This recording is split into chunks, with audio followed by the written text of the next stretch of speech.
Sarah stood in the sterile, silver-decorated kitchen, her hands warm from the tray of homemade cornbread stuffing, but the laughter drifting from the dining room made her blood run cold. It was Thanksgiving in Chicago, and while the wind howled against the floor-to-ceiling windows of the Callaway penthouse, the real chill was inside. Sarah took a deep breath, smoothing the front of her modest dress. She had spent all morning preparing this dish, her grandmother's recipe, a staple of comfort and heritage, hoping it might finally bridge the gap between her and her husband's family. She pushed through the swinging doors. The dining room was a blinding display of white orchids and crystal. Patricia Callaway sat at the head of the table, wearing a string of pearls that probably cost more than Sarah's college tuition. Robert, Sarah's husband, sat to her right, swirling his wine and avoiding eye contact. When Patricia saw the ceramic dish in Sarah's hands, her smile didn't falter, but her eyes hardened. "Oh, Sarah," Patricia sighed, her voice light and airy, like a poisoned breeze. "We have the catering, remember? Chef Laurent prepared a truffle risotto. We don't need that kind of heavy food. It smells so urban." She signaled the maid with a flick of her wrist. "Take it away, Maria. Perhaps the staff can have it later." Sarah felt the heat rise in her cheeks, but she didn't protest. She was used to these little cuts. She sat down next to Robert, hoping for a squeeze of the hand, a glance of support. He gave her nothing. Instead, Patricia clapped her hands. "Before the main course, I have a little Thanksgiving gift for you, Sarah." She slid a wrapped book across the polished mahogany. Sarah opened it.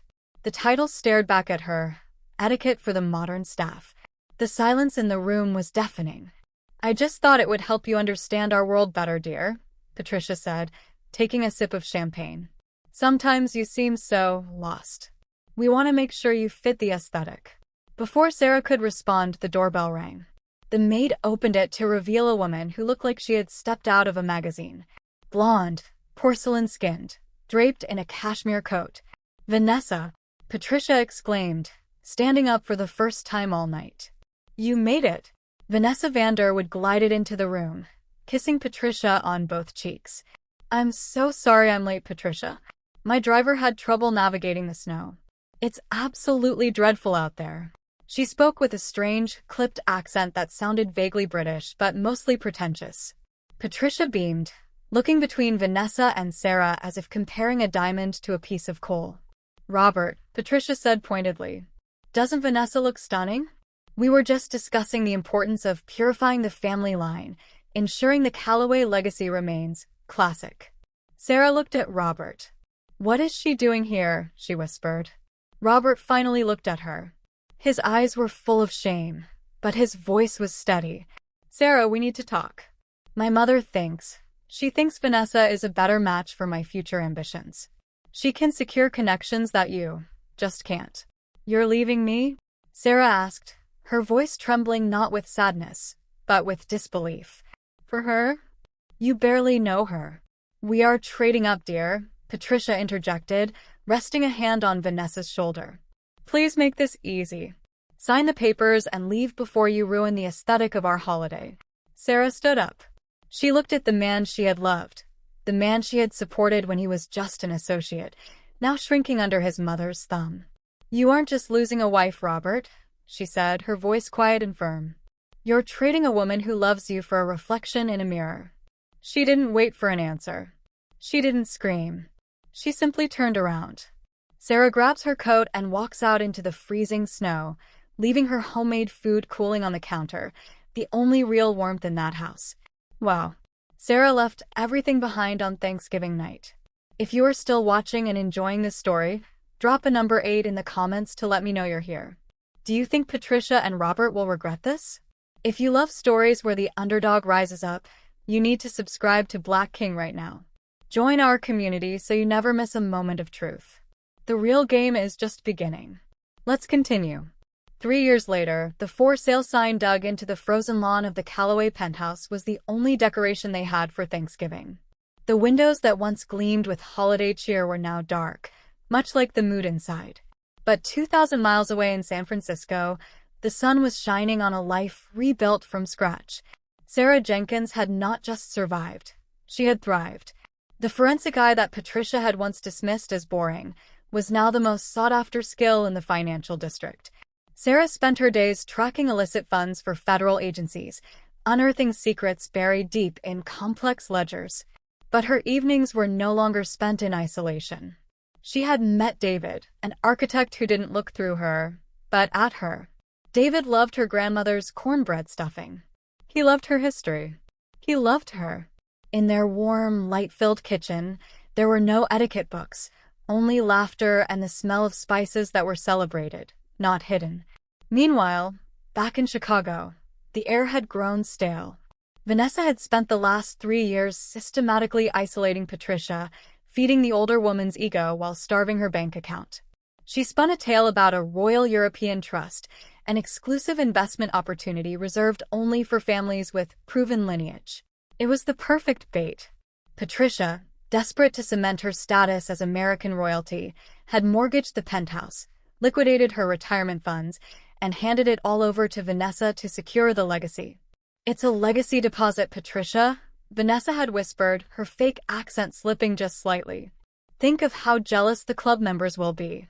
Blindness is a choice, and Patricia chose it every day. Until that morning in November 2025. Robert went to the bank to withdraw cash for the holiday weekend, only to be pulled into a private office by the branch manager. The accounts were empty. Not just low-drained. Negative. Every cent transferred to a shell company in the Caymans. Robert drove home in a panic, his hands shaking on the wheel. He burst into the penthouse, screaming for Vanessa. But the house was silent. Her closet, once filled with the designer clothes Patricia had paid for, was bare. On the antique vanity, where family photos used to sit, there was only a single sheet of hotel stationery. Patricia picked it up, her hands trembling. It was a handwritten note from the heiress. It read, "Thanks for the donation to the stupid tax. P.S. My tan is fake, just like your status." Patricia collapsed onto the floor, the paper fluttering from her grip like a dead leaf. The silence of the empty house was broken only by her ragged breathing. They were ruined. The class she had worshipped had just robbed her blind. Robert holds his head in his hands. "Mom, we have nothing.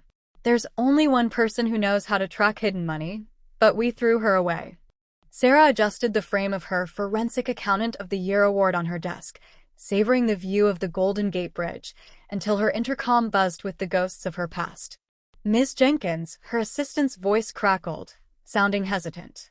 "There are 2 people in the lobby refusing to leave. They say they're family, but, frankly, they look homeless. Should I call security?" Sarah paused. She knew exactly who they were before they even stepped into the elevator. "Send them up," she said, her voice calm. She spun her leather chair around, waiting. When the glass doors opened, the sight was almost jarring.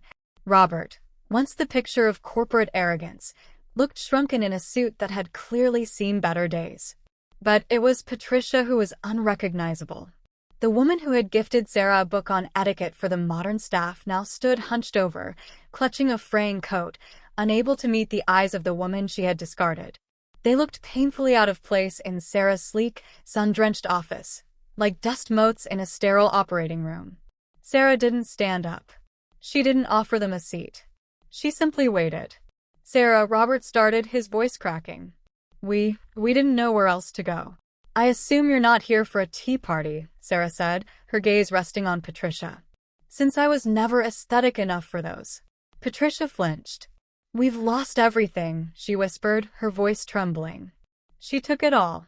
$3 million. The mortgage. The pension." She said she was a duchess. She looked so proper.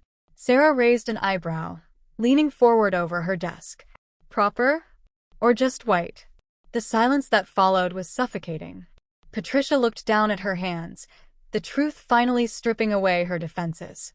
"She played us," Robert admitted. "The police said the money was moved through layers of shell companies. They called it a ghost trail. They said it's gone."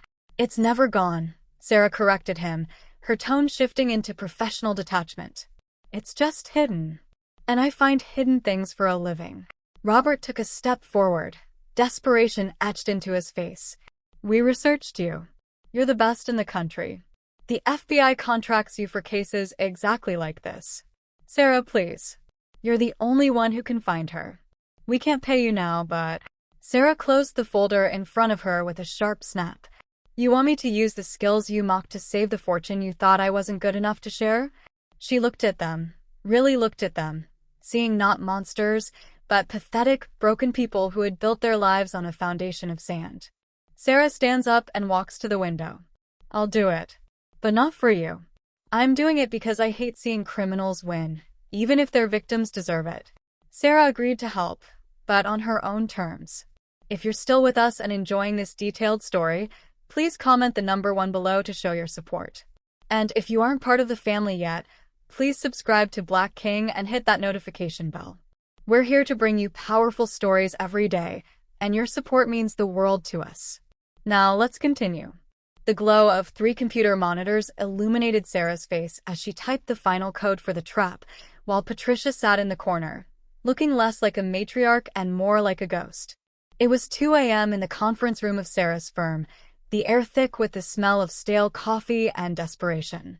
While Robert paced nervously by the window, Sarah worked with the surgical precision of a predator stalking its prey. She wasn't just tracking money anymore. She was engineering a psychological takedown. Here she is, Sarah said, breaking the silence.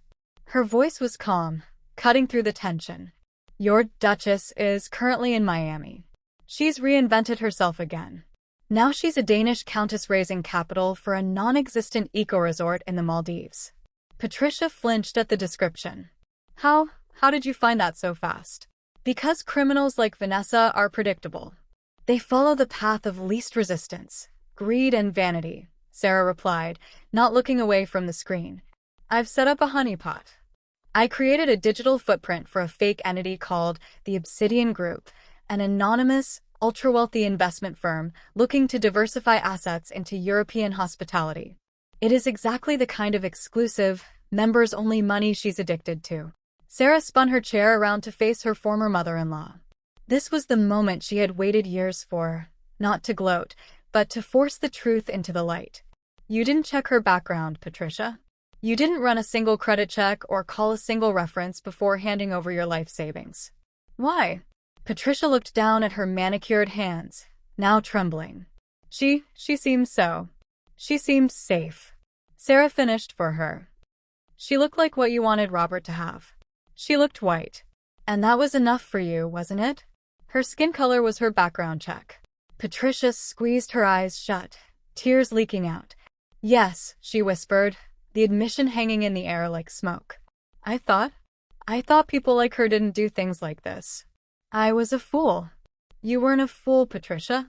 You were bigoted. And she bet on that, Sarah said coldly. Just then, a sharp ping echoed from the center monitor. Sarah turned back. A notification window blinked in urgent red. She took the bait, Sarah announced, her fingers flying across the keyboard. She replied. She wants a meeting with the director of Obsidian immediately. She smells a fresh victim. Sarah stood up, the fatigue vanishing from her posture. She looked at the woman who had once banished her into the snow. Pack your bags. We're going to Miami. You need to see exactly what your preference bought you. Sarah walks out of the room, phone in hand, dialing the FBI. We got her. Move the team to position. The private dining room at the Azure Coast Resort in Miami smelled of sea salt and old money, the perfect hunting ground for a predator like Vanessa. She sat on the velvet banquette, checking her reflection in a silver spoon, practicing the tilt of her head that she believed screamed royalty. She had ordered a bottle of Dom Perignon on the tab of the Obsidian Group, confident that the director she was about to meet would pick up the check. After all, rich people love to feel important, and Vanessa was an expert at making them feel that way before she bled them dry. She checked her watch. 5 minutes late. Good. It meant he was busy. Then the double doors opened. But it wasn't an elderly European man in a bespoke suit. It was a woman. A black woman in a tailored cream power suit that fit her like armor, walking with a stride that commanded the air around her. Vanessa frowned, her perfectly arched brow twitching. I'm sorry, she said, her fake British vowel sounds elongated. I'm expecting Mr. Sterling. The director.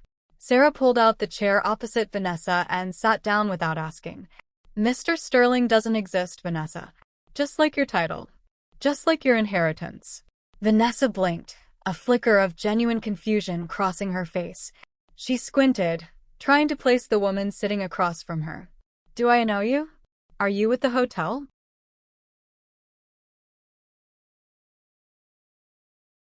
Sarah laughed softly, but there was no humor in it.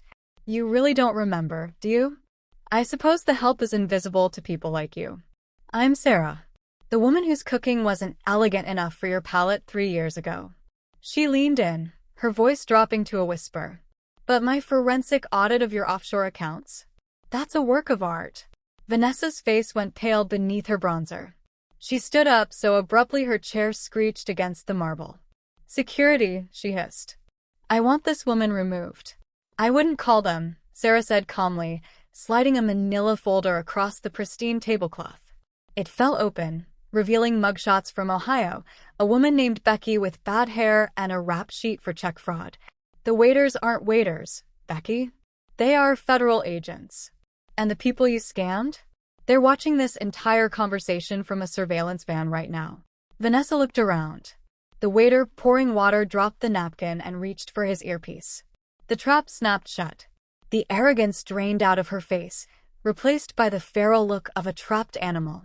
She lunged for her purse, but it was too late. Hands grabbed her arms. The cuffs clicked, a sound louder than the ocean waves below. As Vanessa is handcuffed, she screams into the hidden camera. They deserved it. That old hag was so obsessed with bloodlines, she practically handed me her checkbook.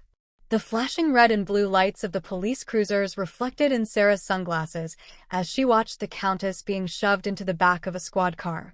It was over. The humidity of the Miami evening clung to her skin, a stark contrast to the freezing Chicago blizzard she had been exiled into 3 years ago. But this time she wasn't shivering. She was free. An FBI agent approached the group, holding a clipboard. We've secured some assets, he told Patricia and Robert, who stood huddled together on the curb like refugees from their own lives. But the majority was liquidated weeks ago. After legal fees and restitution, you're looking at recovering maybe 10 cents on the dollar. Patricia nodded slowly, looking older and frilier than Sarah had ever seen her. The penthouse was gone. The status was gone. They were safe from prison, but they were sentenced to a life of mediocrity, the one fate Patricia feared more than death. She turned to Sarah, her eyes wet. You saved us, she whispered.